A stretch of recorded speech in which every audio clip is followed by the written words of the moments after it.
The Indiana General Assembly has concluded its second week of the legislative session. The shorter schedule is seen as House and Senate bills move in both committees and full chambers this week. The many issues before the legislature include student reading proficiency, student work-based learning, child care, work exceptions for minors, and youth sports and tourism development areas. Now, happily, Democratic and Republican House leaders are with us to offer an update on the work of the General Assembly. And they're here tonight along with you on this edition of Primetime. I'm Bruce Haines, and with us in studio, 79th District Republican State Representative and House Majority Floor Leader Matt Lehman, and 80th District Democratic State Representative and House Democratic Leader Phil GiaQuinta. And we invite you to join our conversation too. Just call in with the questions or comments you might have. Use the numbers there you see on the screen as we widen out. And here we all are. There's Phil, there's Matt. Gentlemen, Happy New Year. Thanks for coming over. Happy New Year. Good to see you. Thanks, Bruce. It's always good to be here. Thank you. It's been suggested that if a long legislative session is a marathon, that this short session's a sprint.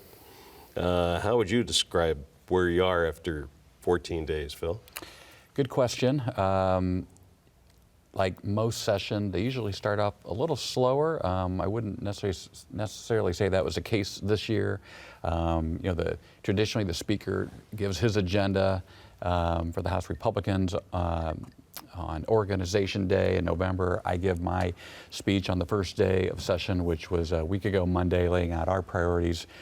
We had some other news conferences, just kind of wanted to discuss about the important issues that I think that we believe are important and for Hoosiers. And while we do know it's a short session, a short amount of time, we also would like to at least, the very least, see some of these things be discussed, if not acted upon. I think heard, 50 to 60 bills, I think, might have gone through committees this week. And as we go into next week, the last week of committees, I imagine there'll be a similar number of bills, and then lo and behold, we're done with the first half, and we'll be hearing Senate bills in a couple weeks. Wow. So, Matt, marathon sprint or 100-yard dash? I'd say it's a sprint, and it's hard to think when you think of a sprint, you think of I can see the end, and you think, well, we're really not seeing the end yet, but it has gone quickly. As Phil said, we've had the committees have been very busy. Now, think about the first couple days of the session. We had State of the State, you had State of the Judiciary, so you have a lot of things to kind of fill the calendar. So you're kind of delayed in a certain sense. Then we had Martin Luther King Day, so you kind of lost some time. So we've made up for it, though. The last week has been a sprint. Oh, yeah. And I think, as Phil said, we wrap up next week with committees. Committee deadline is a week from Tuesday, and then we'll finish up our work the first part of February and see what the Senate sends us. So far, the House has moved a major legislative priority bill forward, House 1002, defining anti-Semitism as religious discrimination, carrying that into state law that Indiana provides educational opportunities free of discrimination. What are both of your thoughts on this? This passed unanimously. It was very bipartisan, Matt? Yeah, it passed last year. It's the same thing it passed last year. We've been seeing, and I think the nation has been seeing a real big increase in just anti-Semitism as a whole. And so what we began to see is after October 7, you saw that same thing happening, but you also now saw it happening to where there was that small sliver of people maybe that were pushing back and saying, I don't think how you can say it's acceptable. Because the difference is we're not talking about someone who disagrees with the nation of Israel. You can have every policy difference you want with a nation, and you can freely talk about that. But when you start talking about the elimination of a people, the disenfranchising of a people, we need to step up and say, look, we have laws now, and if it's not going far enough, this needs to be tightened up, and you can't be teaching, and it applies to college campuses and high schools, you can't be teaching a curriculum that promotes that. And so, like I said, it passed unanimously last year. A little bit more of some pushback this year. There was a little bit of activity in the hallway from some of the maybe the pro-Palestinian side, but again, it passed out of our House unanimously. Last year, it kind of got held up in the Senate for one reason or another, and I think it'll be a little bit of an easier path this year. Mm-hmm. Phil, how about you, sir? Yeah, like Representative Lehman said, it passed unanimously last year. there's a couple of key provisions, I think, that said it does not prohibit one from criticizing Israel, as Matt mentioned, and also, I know you are, I know I am with regards to free speech, freedom of speech, things like that. Folks should be able to express themselves peacefully, and if you don't agree with how other countries are conducting their governments. But the other thing too is in bold, in current statute, it references creed, national origin, race. The new word, which I know creed is kind of part of this, but is religion. And in big bold is the word religion. So I took that as religions because it's expansion, you know, but it's key also to note that the rise in anti-Semitism over the last, I don't know how many years, has really risen, and so that was the reason that I believe the bill was brought forward last year with some Democratic co-sponsors, and then passed unanimously, like Matt said, both last year and this year. And the probability for you on passage in the Senate, does it feel at the times 12 months later it's a different context in which this is brought forward, that probability of passage in the Senate goes up? Hey, I've seen some comments. Honestly, I'm not sure who has the bill or what committee. I assume it's going to go to the Education Committee in the Senate, like it did in the House. But you know, Senator Bray, head of the Senate, you know, always a little guarded in his predictions, like we all are. But said, you know, we'll take a look at it, and but I feel like it at least get a hearing. I don't even think got a hearing last year, so at least get a hearing, and we'll see where it goes from there. Yeah, I think you'll see it move this year. I mean, if you look at it, it literally is the identical language that passed out of the House last year, and the only difference between last year and this year is October 7th. And I think what that did is it showed that crack. It showed that division that maybe we do need to address this. So I think the Senate will be more receptive to having this, and it went through a pretty good debate in our site. I mean, that bill didn't pass out of committee, you know, in 10 minutes. There had a lot of debate, and I think you'll see the same thing in the Senate. I think they'll have a vigorous debate, and I think they'll pass it. The bill was one of several legislative priority measures, which is another way of perhaps highlighting some bills over others, that many are called, and these are the ones in both parties that seem to be chosen for attention. We are in the second week, and I thought I would take an opportunity to have each of you perhaps share a little bit from your perspectives about what those legislative priorities are in your work in the House. And so Matt, let me start with you. We'll start with some of the things that you know are going to be big on the House floor. Yeah, so we kind of went into this, and if you look at historically, you kind of take House Bill 1001 in a budget year is always the budget. That's our top priority. But those first 10 bills are usually our priority bills, and even in a short session, we'll say these are our 10 priorities. We went into this year basically saying we're going to limit that to about 2 or 3. And some of them are reactive, and one of the priorities is we really got to get a handle on kind of the whole iRead and where we're going with education in that learning space.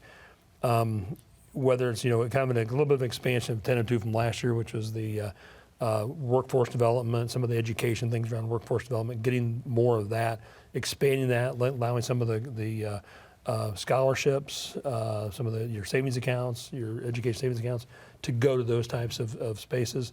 And so I think overall, and we've set our priority, 1002 was one of our priorities with the anti-Semitism.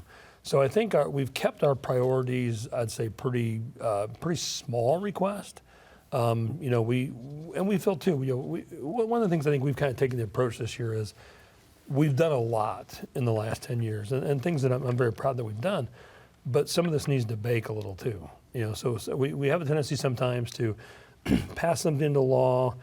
We want to see all these, you know, factors and we'll see how the impacts, and then before we even get a good feel of that impact, we need to make some changes. And I think we kind of felt this is a good year to kind of let some of that sit, and not always have to come back and keep beating that same drum, and then see where some of this takes root. And we're trying to do some things. Education is always a big issue, and so we have a bill that starts to deregulate some of the things we ask of schools, and I think that will get a hearing here soon, maybe. And it just, so I think there's things we're trying to do that say, look, we don't want to cause harm, but at the same time, we want to make sure we're doing good public policy. We're doing it in a way that really kind of crafts good legislation that's kind of non-controversial, you might say. Yeah. Yeah. Phil, for you, a bicameral agenda, something different where your colleague in the Senate, Mr. Taylor, Senator Taylor, and you sharing the party's priorities. Say more. Yeah, I give my big speech. I'm sure Matt was anxiously awaiting it, like he does every year. Because I get to respond to this speech. So it was about a week ago Monday, and we have an opportunity, and then the Senate and the House, some of us did a joint news conference at the end of the week, so about a week ago yesterday, and we have different rules than they have in the Senate, so while we aren't able to necessarily file bills because we have what we call bill pending law, so rule, excuse me, that if you file a bill and the committee, it's assigned to a committee, the committee chairman does not hear the bill, we can't then go through the amendment process. So we come up with several ideas, and then if an opportunity presents itself on the House floor, we'll come back with some amendments to reflect some of these ideas. And I'll just talk about a few of those. Actually, one of them is going to be on third round. I don't think you mentioned 13th check. So it's going to be one of our thoughts was, hey, last year our public retirees did not see a cost of living adjustment increase or the 13th check and increase. So it's actually a priority of both of ours is going to be on third reading on Monday. We've talked about I'll go through these kind of quickly. Raising the minimum wage from it's been stuck at $7.25 for a very long time. A slew of states this past year just increased their minimum wage, keeping up with what other businesses around the country are paying.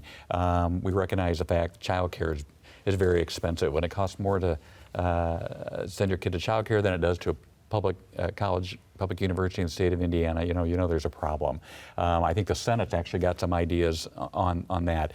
We've talked about more child care tax credits, incentivizing more folks to go into the business, because you find that in rural areas you have child care desert, so to speak, where it just becomes more expensive because there aren't enough of them. We've seen issues with regards to third grade reading test scores. Our position has always been we need to put more money and more emphasis on pre-K and full-day kindergarten, make sure that kids have access across the state to early childhood learning. And we just feel like that would be a better way to do that. Obviously, always look at ways to lower healthcare costs, capping the price of insulin and other things. So we've put out a lot of issues, including the citizen-led ballot initiative. I know Senator Taylor talked about that. So there's all kinds of ideas out there. We just hope we get an opportunity to present some of them. Yeah. Tell me about the 13th check. This sounds like everyone should want one. If we only knew what that was. Yeah, so there was it's been a priority of the House Republicans and as Phyllis said, even the House Democrats. This is one thing we've agreed on, is that we have, from a pension standpoint, we really need to make sure we're taking care of our retired educators. And so what it really means is you get an extra check of your pension.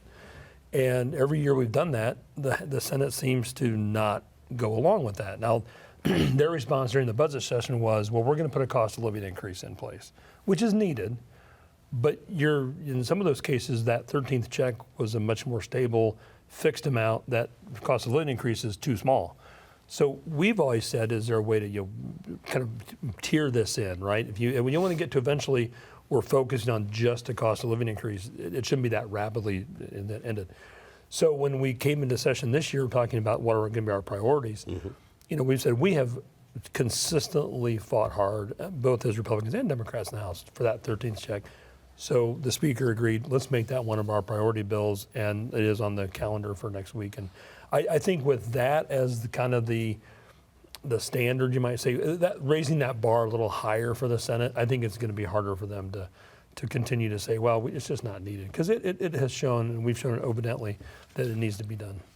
Have done it in past years. And we've passed it about every multiple year. times, yeah. And I was disappointed that it wasn't included in the budget last year or just at all.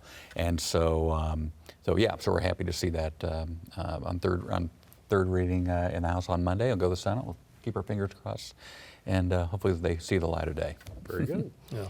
You're watching Primetime on PBS Fort Wayne, by the way, and thank you for doing so. With us tonight, we have House Democratic Leader Phil GiaQuinta and House Majority Floor Leader Matt Lehman, and we also have questions from one viewer who asks, will Senate Bill 187, the bill to limit or eliminate free bus fare on election days, get a hearing?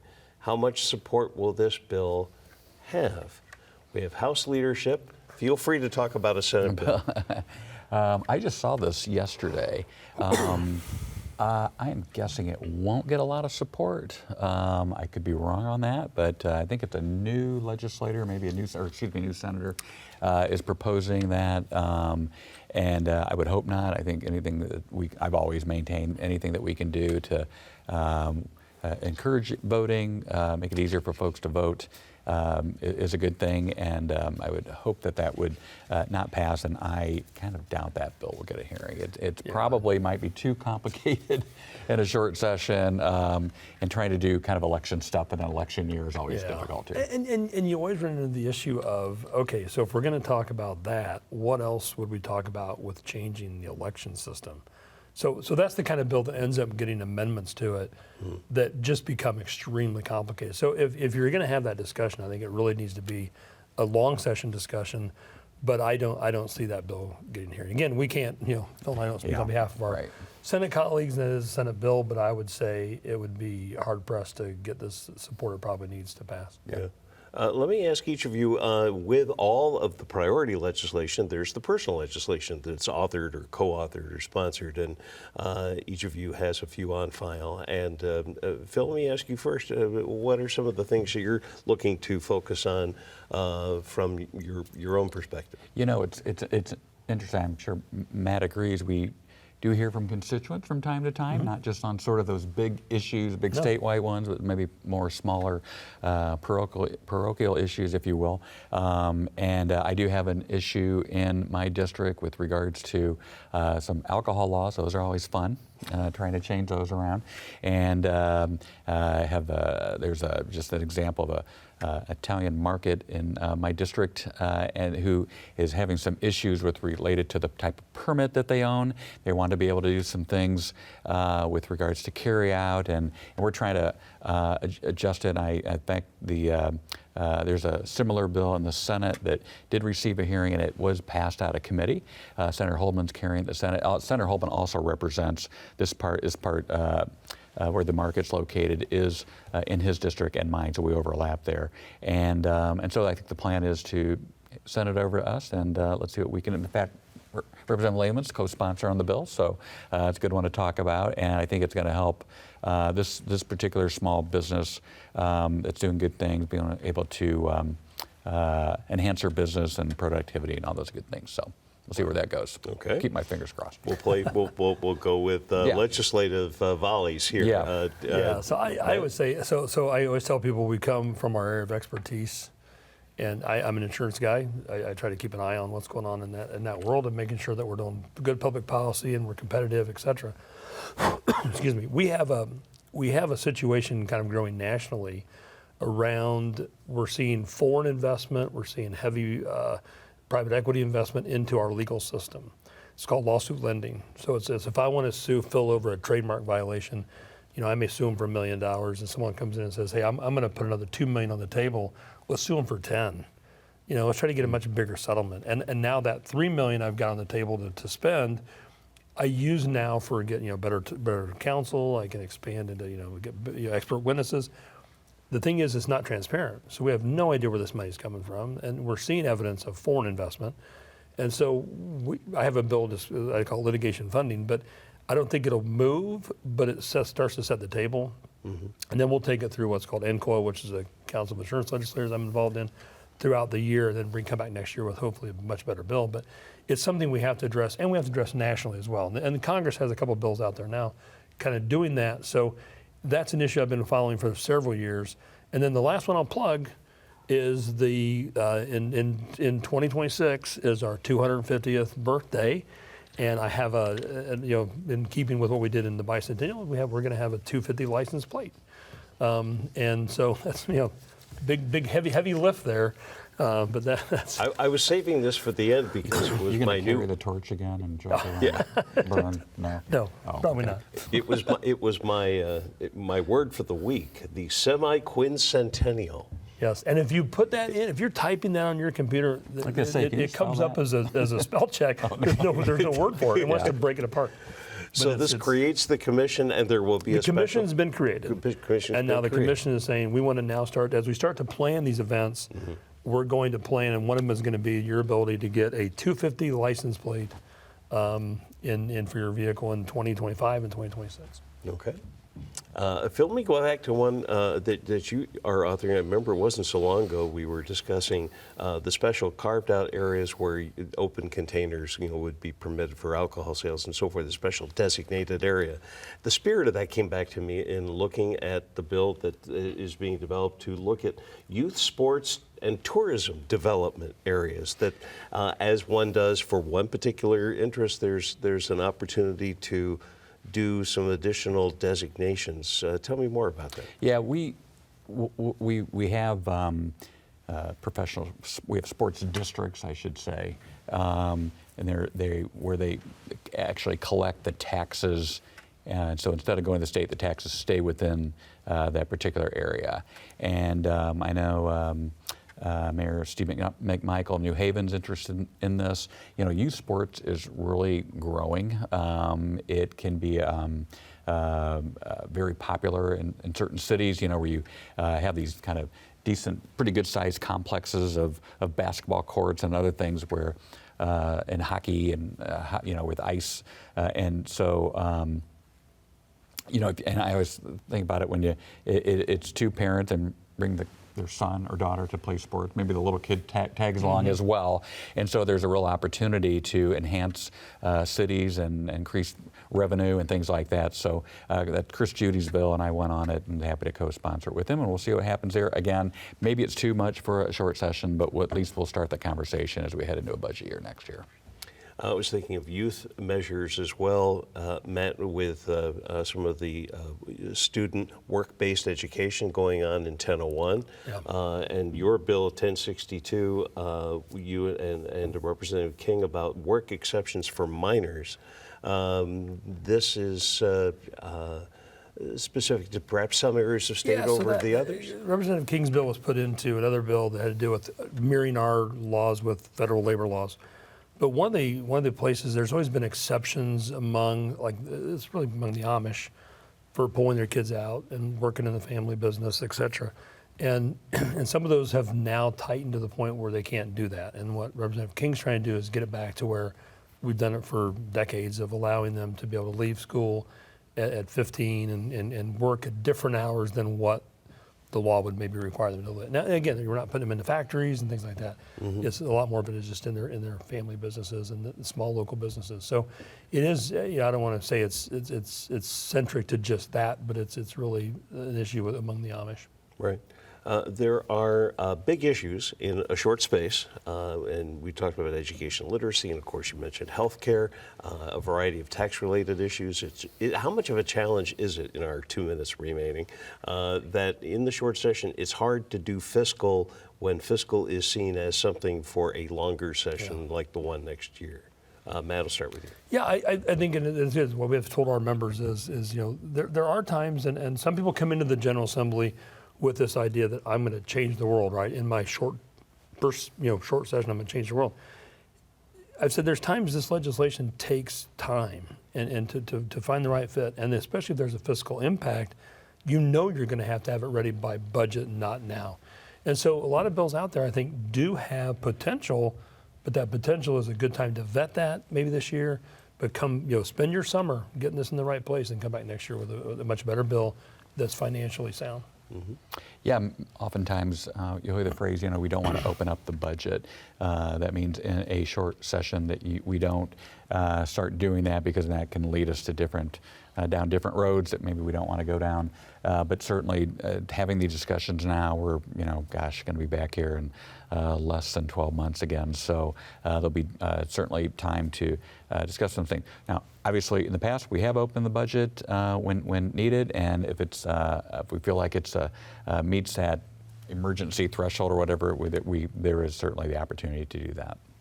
Well, continued best wishes for your work on behalf of the region in Indianapolis, gentlemen. Thank you so much for being here tonight, too, on the show. We Thanks, appreciate Bruce. it. Thank you, Thank Bruce. you. Enjoy it. We have State Representative Matt Lehman, State Representative Phil GiaQuinta, leaders in the House in Indianapolis, and for all of us with Primetime, I'm Bruce Haines. Thank you for watching as well. Take care, and we'll see you next week right here. Good night.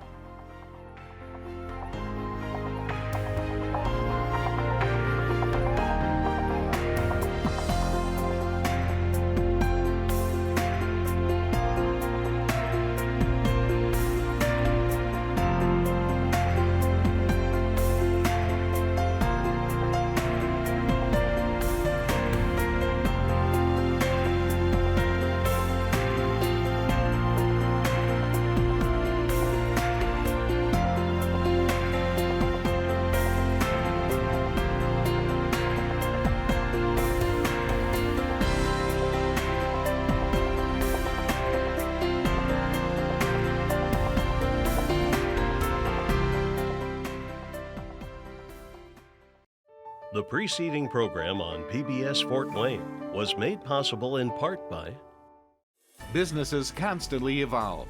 The Rogers Company started as Rogers Markets in 1944. Today, the Rogers Company is commercial property and real estate development and a proud supporter of PBS Fort Wayne. The Regional Chamber of Northeast Indiana advocates for world-class infrastructure, a competitive business climate, 21st century talent, and rural investment. One region, one voice. NEINadvocates.com.